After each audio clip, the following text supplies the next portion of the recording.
Bismillahirrahmanirrahim. Assalamualaikum warahmatullahi wabarakatuh. Ya anak-anak, kalian harus tetap semangat walaupun belajar dari rumah. Jangan lupa juga jaga kesehatan. Ya, hari ini materi kita ada di subtema 2 tentang peristiwa kebangsaan seputar proklamasi. Nah, kalian bisa perhatikan baik-baik materinya di buku tulis atau di video Ustazah. Ya, kita awali pembelajaran hari ini dengan membaca basmalah. Bismillahirrahmanirrahim.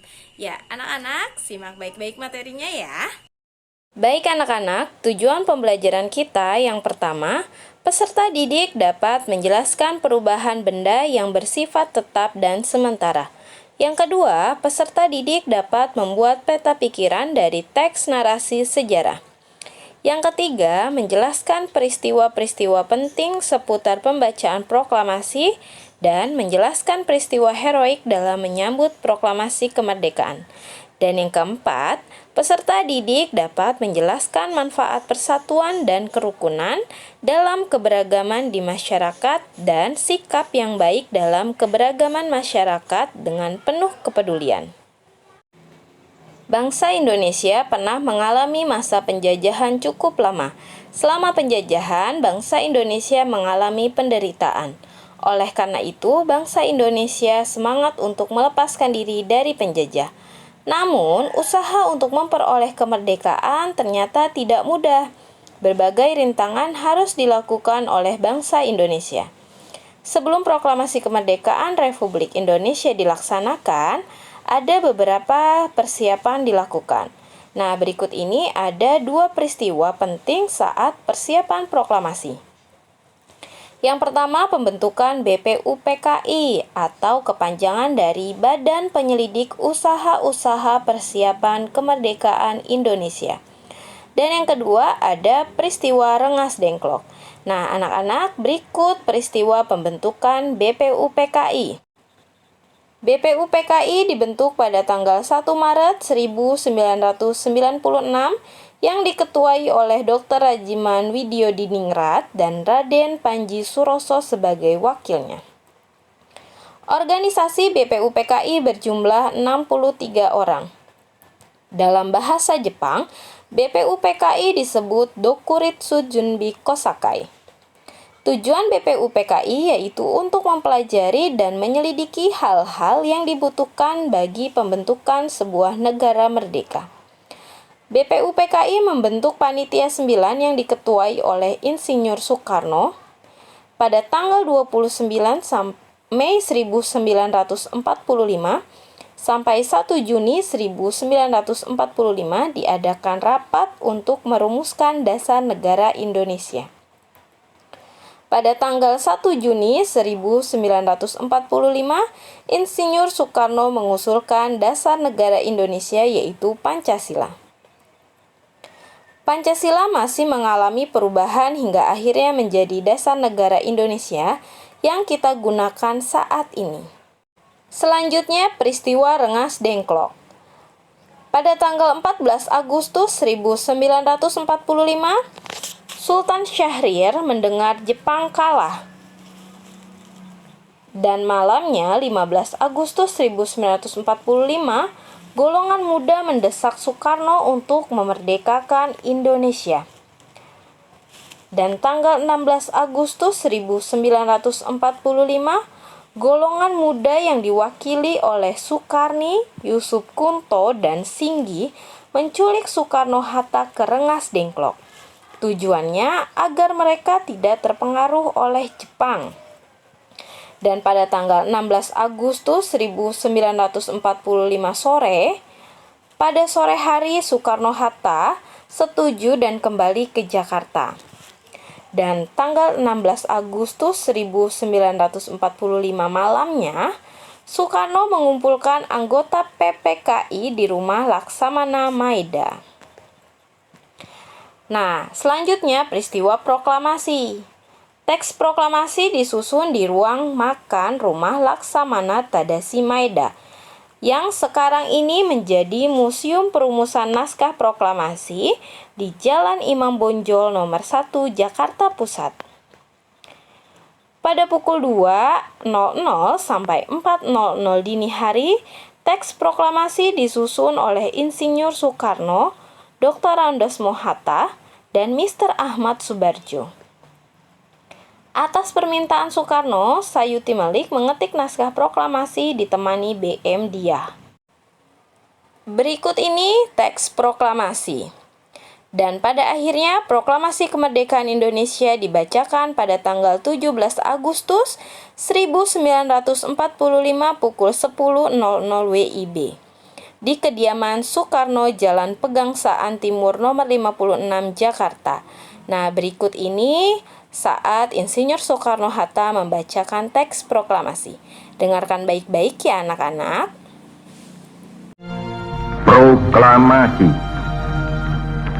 Kami, bangsa Indonesia, dengan ini menyatakan kemerdekaan Indonesia.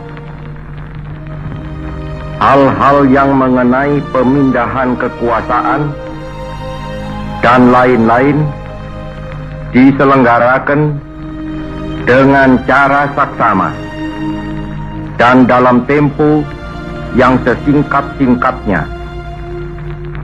Jakarta, 17 Agustus 1945, atas nama bangsa Indonesia, Soekarno-Hatta.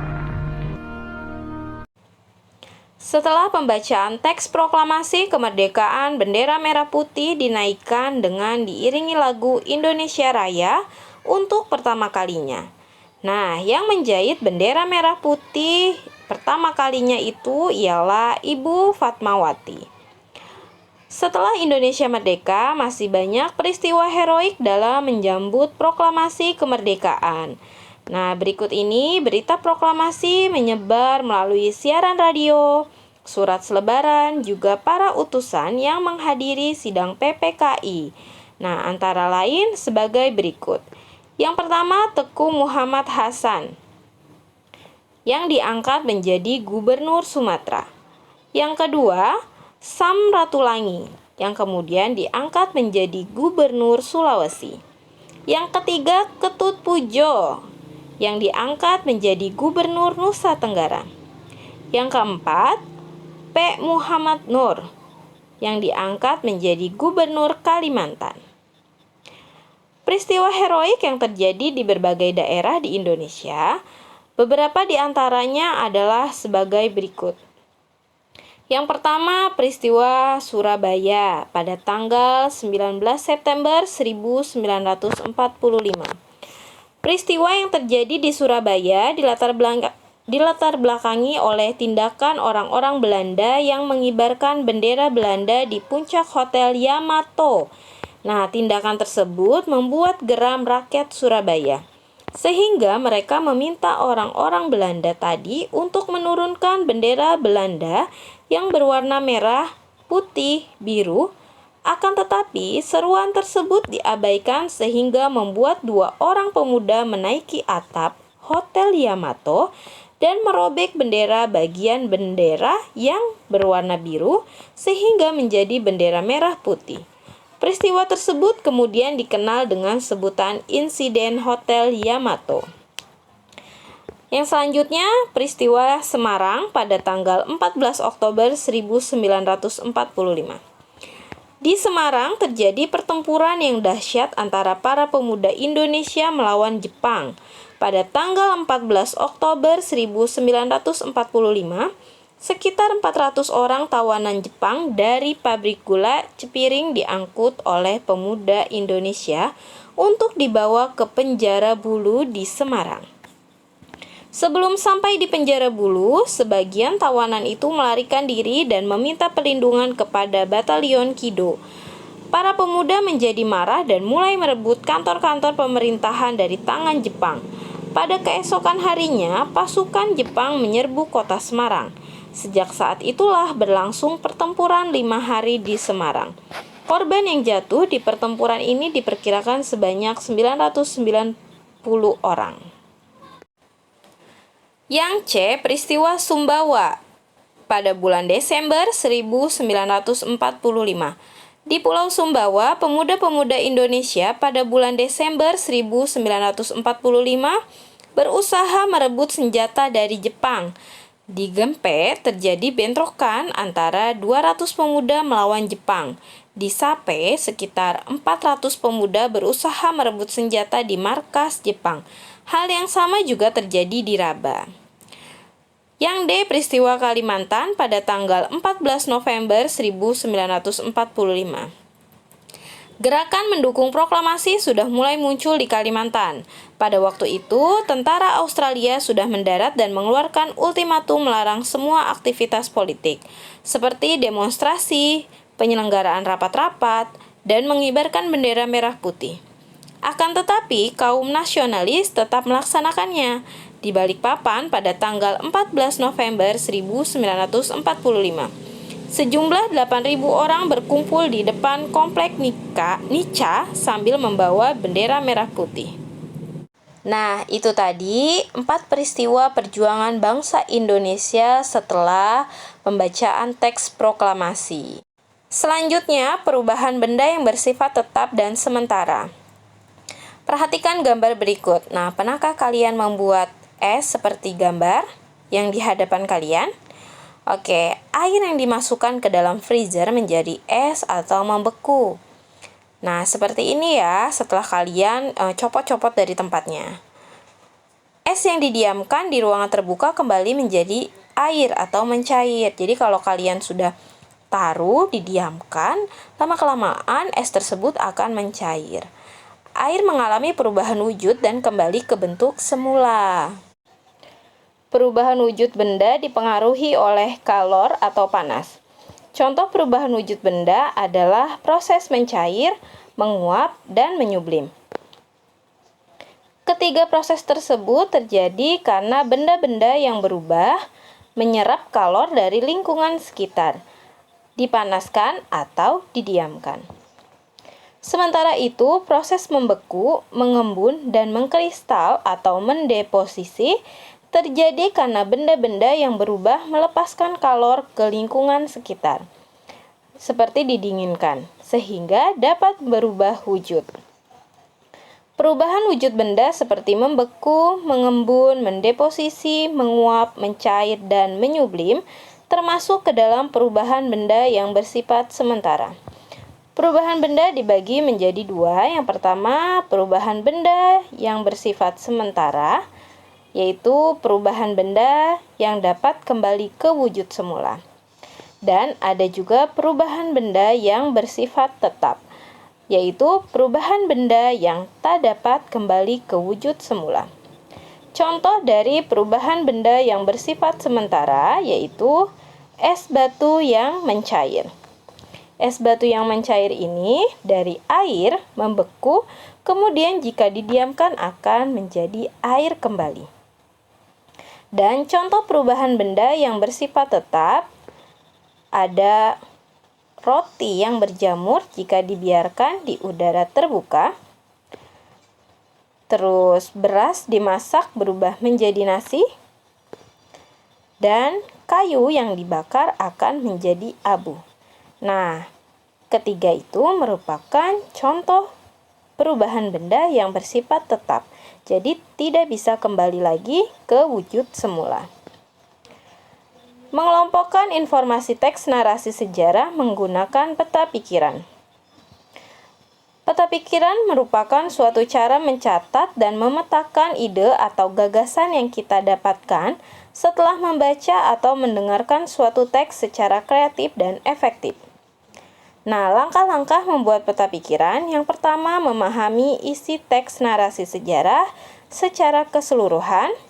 Yang kedua, carilah informasi penting teks tersebut dan kelompokkan menggunakan kata tanya, yaitu apa, di mana, kapan, siapa, mengapa, dan bagaimana. Atau kalian bisa singkat dengan adik Simba. Yang ketiga, informasi-informasi tersebut dapat disajikan ke dalam bagan-bagan peta pikiran. Nah, menuliskan kesimpulan teks narasi sejarah dalam bentuk peta pikiran. Kesimpulan adalah inti dari suatu bacaan. Kesimpulan dapat memudahkan seseorang untuk memahami garis besar teks secara keseluruhan. Untuk menulis kesimpulan, kamu perlu menentukan ide pokok dari setiap paragraf dalam teks. Setelah itu, sampaikanlah ide pokok tersebut ke dalam beberapa kalimat menggunakan bahasamu sendiri. Nah, di sini ada contoh. Di sini ada sebuah teks konferensi meja bundar. Nah, dari teks ini kalian bisa baca baik-baik di dalam hati. Di buku juga ada, kalian bisa baca dari buku. Nah, dari teks tersebut kita dapat membuat peta pikiran. Nah, seperti ini bentuk peta pikiran yang Ustazah buat. Di tengah ini merupakan judul konferensi meja bundar atau KMB. Setelah itu, kita buat pertanyaan seperti apa hasil dari KMB? Jawabannya, Indonesia telah diakui sebagai negara yang berdaulat penuh oleh Belanda. Nah, pertanyaan yang kedua, kapan peristiwa penyerahan kedaulatan Indonesia terjadi? Pada tanggal 27 Desember 1949. Pertanyaan yang ketiga, siapakah tokoh-tokoh yang terlibat dalam KMB? Yaitu Muhammad Hatta, Sultan Hamid II, dan Kritkly Mr. Van.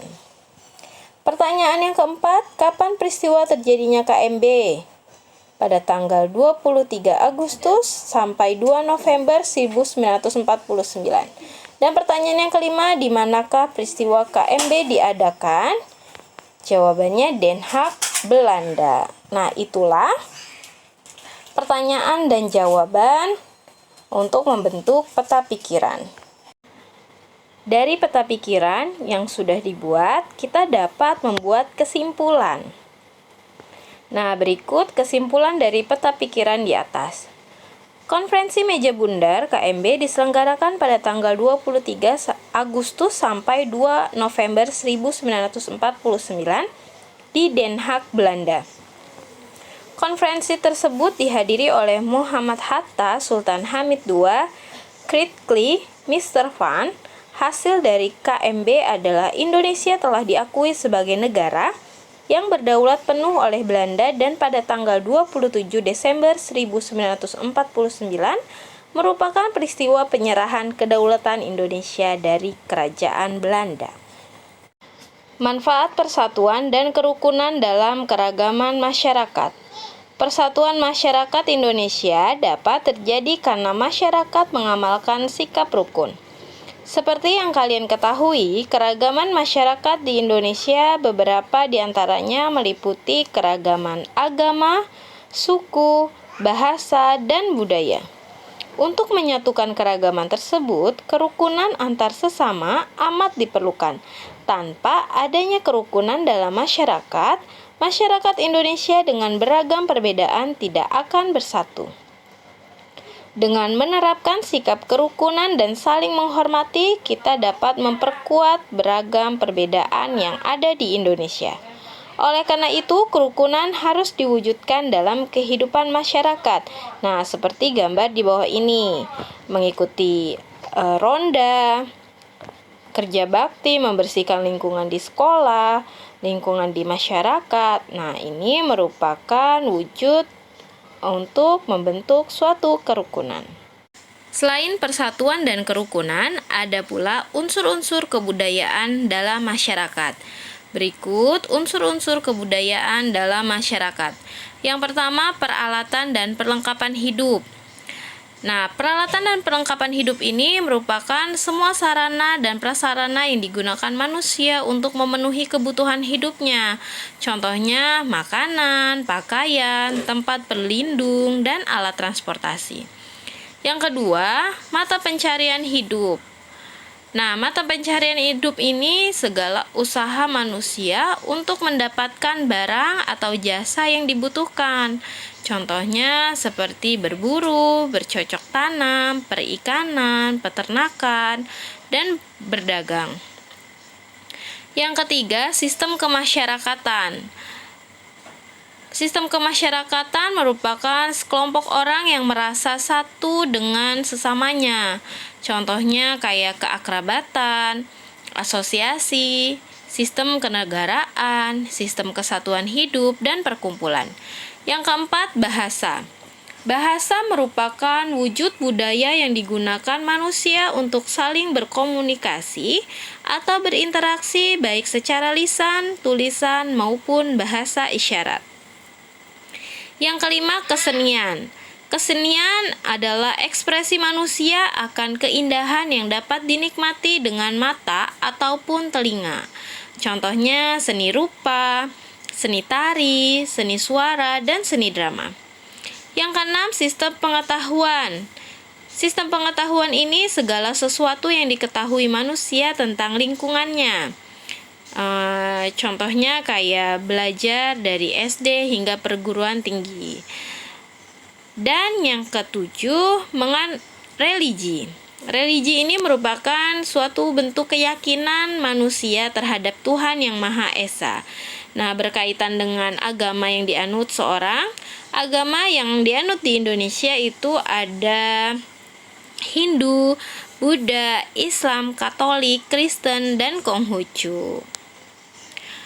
Sikap yang baik dalam keragaman masyarakat dengan penuh kepedulian. Bangsa Indonesia ini dikaruniai keragaman suku, budaya, agama, adat istiadat, dan bahasa. Namun, keragaman tersebut tidak menghalangi persatuan masyarakat Indonesia. Persatuan telah membebaskan Indonesia dari belenggu penjajahan menuju kemerdekaan. Nah, kita harus bijak dalam menghadapi keragaman suku, bangsa, budaya, bahasa, dan agama, hidup berdampingan, saling menghargai, dan menerima keragaman yang menciptakan kehidupan yang aman dan damai. Selesai sudah materi hari ini, anak-anak. Baik anak-anak, selesai sudah materi hari ini. Pelajari lagi dan ulang-ulang lagi videonya atau buka-buka bukunya. Ya, jangan lupa kerjakan tugasnya. Kita akhiri pembelajaran hari ini dengan membaca hamdalah. Alhamdulillahirabbil alamin. Wassalamualaikum warahmatullahi